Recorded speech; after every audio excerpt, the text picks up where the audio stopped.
Hey everyone, week 18, module 3, very exciting. I just want to make a couple very quick points about the TMA2 and just a couple things about this week's content. So TMA2, as you may have noticed, have already been corrected and resubmitted. In the zip files that are returned to you, there are the evaluation grids with like all the details on it if you do have any, if you do want to see the breakdown of it.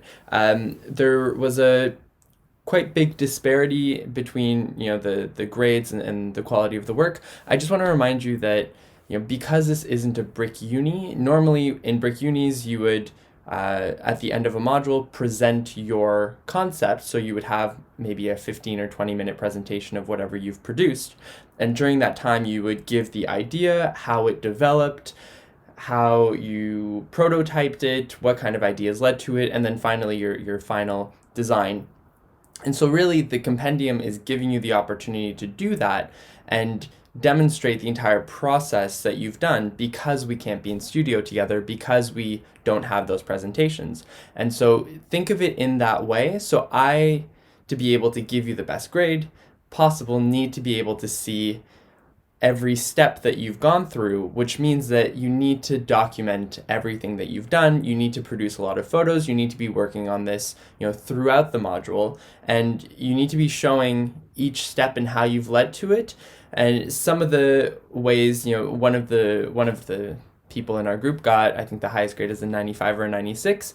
And in that, what made a good grade was that they had some really clear images and they did a real step-by-step process. They explained what the problem was. They also illustrated it with a photo of that issue. They then went through each stage. They showed me, they documented everything. They documented how they worked with the team. So they had a photo of them with other people working together.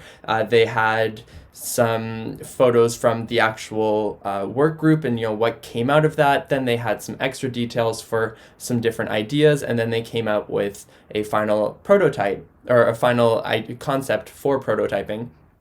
And in the prototype section in phase 3, they had the first set of images, so you could clearly see every different stage of measuring, cutting out, and all the progress. But then they weren't quite satisfied with that one, so they made a second prototype and had another line of those to really show, they've confirmed all the sizes, they've done all the testing, and then this is their final prototype. So that's where, it really elevated the project, and it showed that there was something that they were clearly very proud of, and that's the big point